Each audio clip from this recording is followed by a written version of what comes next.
As coisas têm peso, massa, volume, tamanho, tempo, forma, cor, aparência, preço, destino, idade, sentido. As coisas não têm paz. As coisas.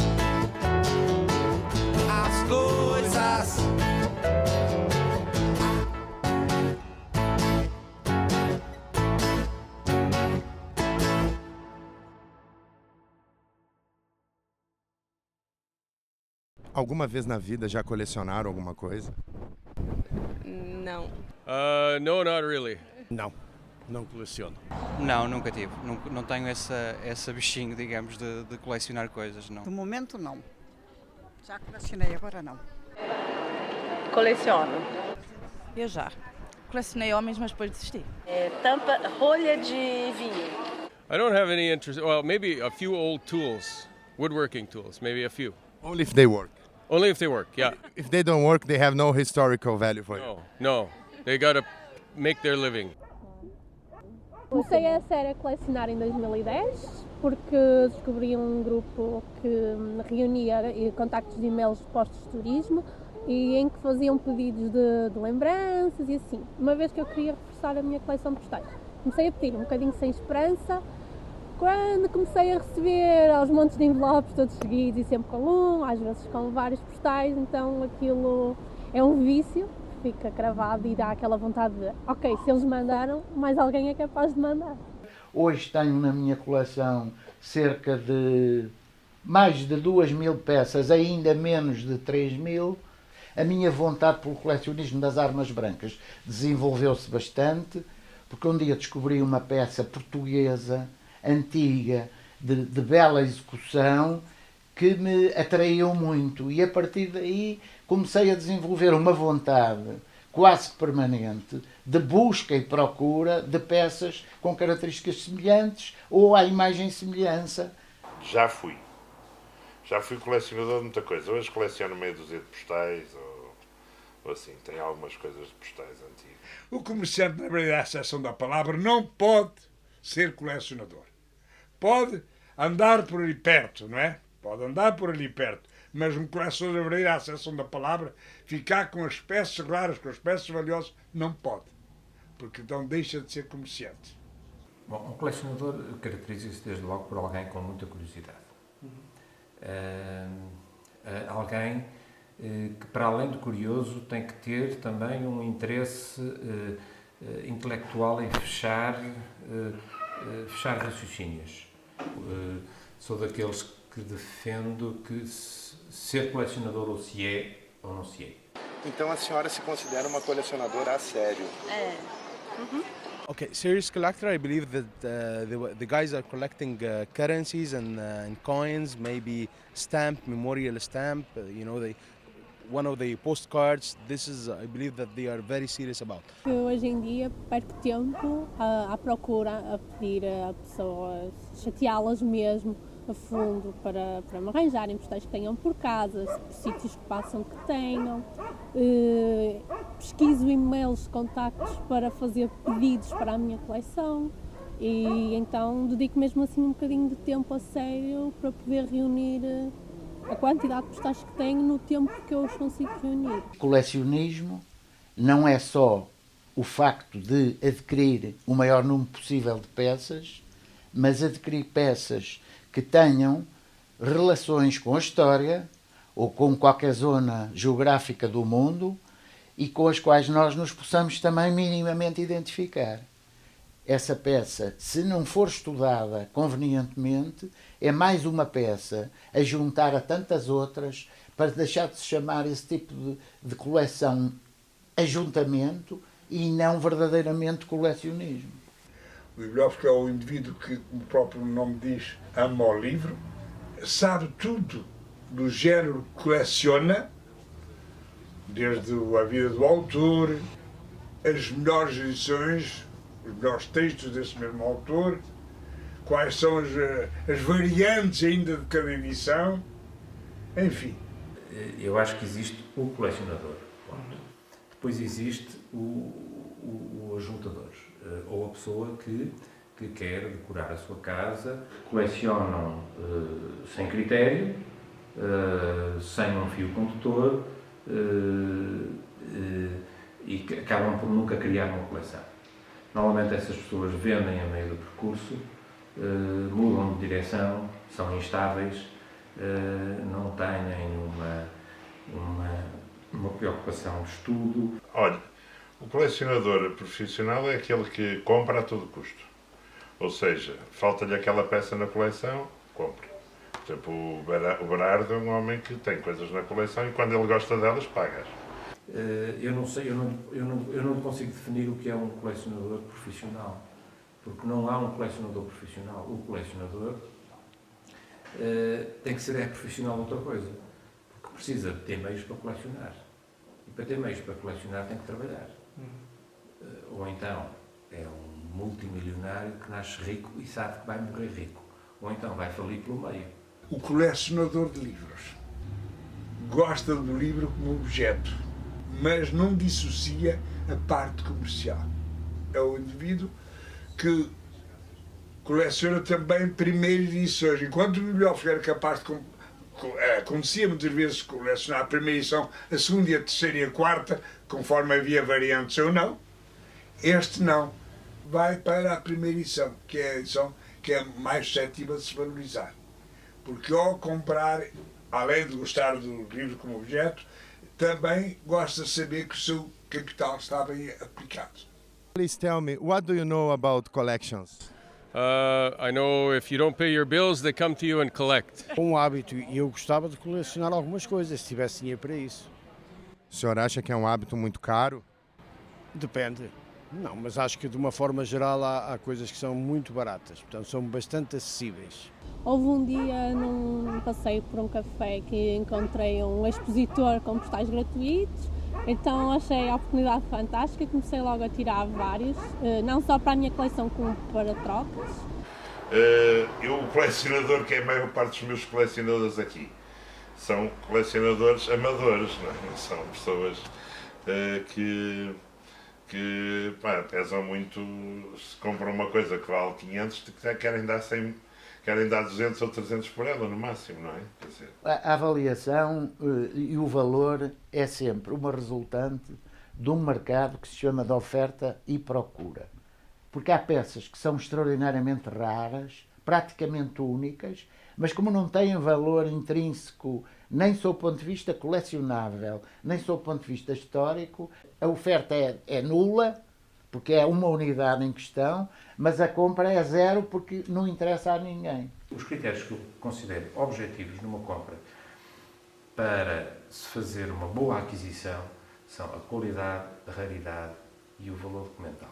Há peças raras que aparecem em pequenas quantidades, que quando aparece uma peça há 100 procuras. Essa peça aí o valor dispara automaticamente. Não, neste momento tenho uma coleção, por exemplo, de uma revista que nem é livro, é uma revista chamada A Presença, é uma revista dos anos 20 que revolucionou, digamos assim, foi contra aquilo que vinha estabelecido há muitos anos e que rompeu com essa tradição, os tais indivíduos inovadores, tais, às vezes irreverentes, e assim aconteceu.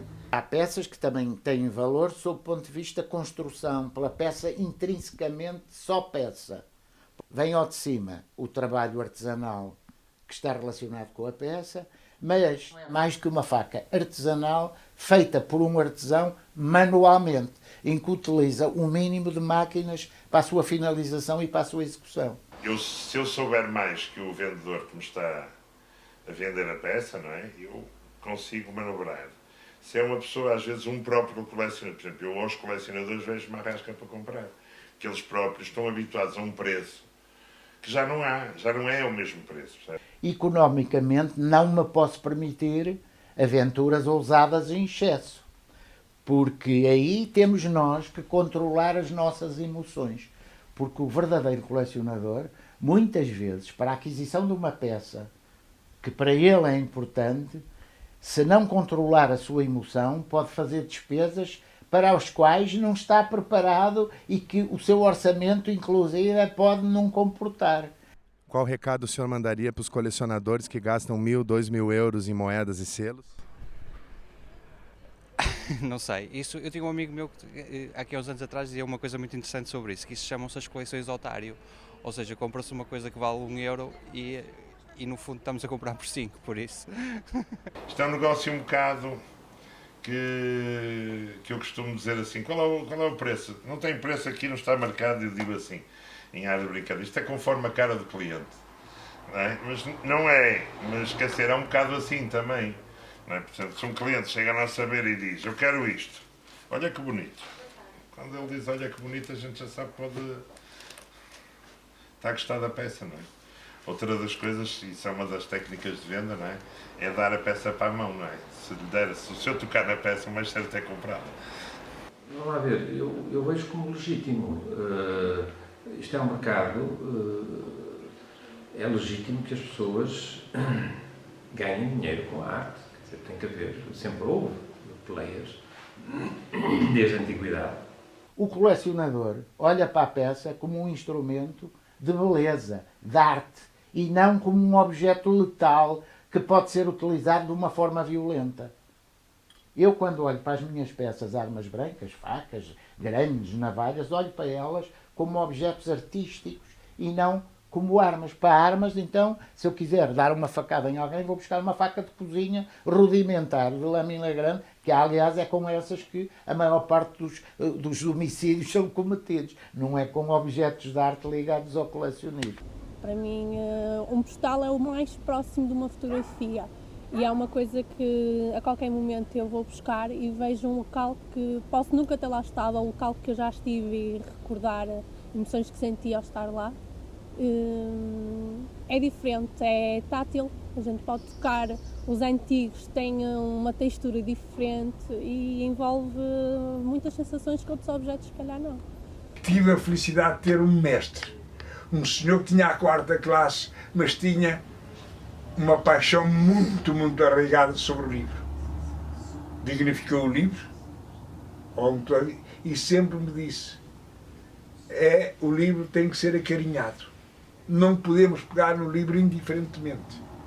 Porque, ao acarinharmos, estamos, digamos, a homenagear o autor. E, por outro lado, estamos a pugnar pela cultura, porque esse livro pode passar por 1001 mãos. Portanto, é preciso tratá-lo. E começar, dizia ele, principalmente, a melhor trato que se pode fazer é lê-lo. E depois divulgá-lo. Isto não vale nada porque é de plástico, certo? Isto é anos 50, é uma coisa de espetar para ir chouriço, ou coisas, aperitivos nas mesas, ou o quê. Mas tem uma coisa muito engraçada. Onde é que está o outro? É esta. Tem 2 bonecos tiroleses aqui. Em plástico. Se conseguirem ver. Tem 2 bonecos, um casal de tiroleses. Portanto, quer dizer, é uma beleza. Quer dizer, há peças que são, a gente também, ou se gosta disto ou não se gosta. Também só anda nisto quem gosta, porque às tantas eu ganhava mais dinheiro a fazer outra coisa que a fazer isto, não é?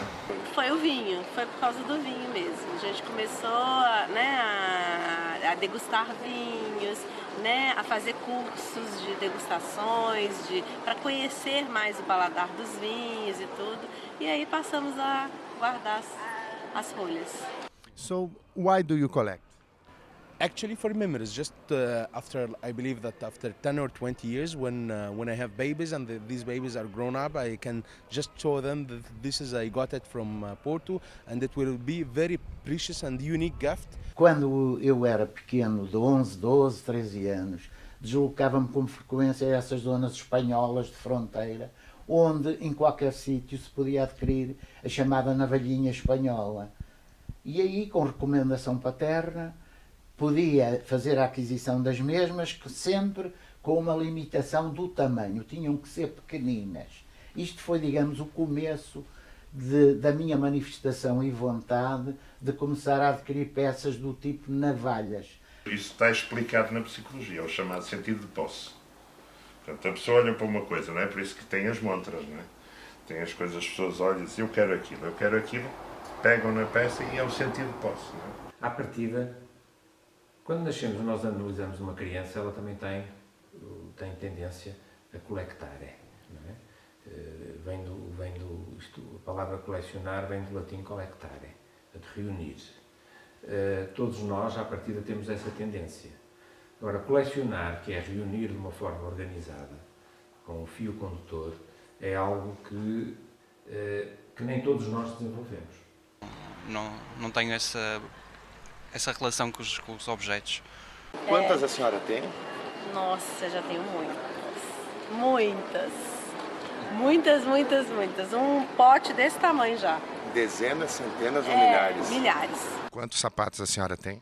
É melhor não perguntar. Ela coleciona sapatos e Sim, malas. sim. Nos deu, é na casa da dezena ou da centena? Ou dos milhares? Dezenas. Mas o gozo do colecionismo, e aí é que muitas vezes está-se a investigar uma peça e de vez em quando desencadeia-se uma emoção forte, é que quando se descobre algo para além da parte só visual da peça. Quando conseguimos descobrir algo para além do aspecto só visual da peça ser mais ou menos agradável, quando o relacionamento da peça com algum facto importante se desencadeia e vem ao de cima e nos faz luz, aí a emoção transborda. Mas há algumas pessoas mais suscetíveis que quando entram na minha casa e veem objetos deste tipo, ficam um bocadinho com pele de galinha, porque nunca lhes foi dado observar este tipo de peças e então juntas, a primeira pergunta é: para que é que queres tanta navalha ou para que é que queres tantas facas? Se por acaso vocês estão numa festinha e aparece um rapaz querendo conversar com vocês, se apresenta logo: eu sou colecionador. Isso é ponto positivo ou negativo? Negativo. Depende do que ele colecionar. Olha, eu acho super atraente. Pessoal porque depende da pessoa se gosta ou não gosta, mas eu acho super atraente. Já vi N tipos de colecionadores, N tipos de coleções, tem algumas até exóticas demais. Primeiro, quero tantas porque gosto, é um direito que me assiste, não é? Pronto. E se me permito tê-las é porque de facto me dá gosto, já é um motivo fortíssimo. Com os nossos gostos ninguém tem nada, nós somos senhores da nossa mente para podermos utilizá-la da forma que mais nos agradar. O primeiro homem que se debruça sobre o colecionismo como patologia é Freud. Porque o Freud era também um grande colecionador. Era um colecionador de antiquities e um colecionador imparável. Ele dizia que o único vício, e chamava-lhe vício, o único vício superior a colecionar era o de fumar charutos. E ele acendia os charutos uns nos outros. E qualquer colecionador acaba por chegar a uma fase da sua vida em que se interroga até que ponto é que não é patológico o seu interesse, porque há determinados pontos da vida, não sei que sejam pessoas muito equilibradas, muito contidas, há pontos de facto na vida em que a intensidade é muito grande, porque a necessidade de ter aquele objeto, de fechar aquele circuito, de resolver aquele problema é enorme. Mas não é fundamental para a vida, mas naquele momento é. E é tremendamente difícil resistir a não comprar, mesmo não sendo conveniente, mesmo não tendo tal poder. O que a senhora acha que faz uma pessoa ter desejo de colecionar? Isso não se explica. Sente-se mesmo. O que lhe despertou o desejo de colecionar esses objetos que a senhora coleciona?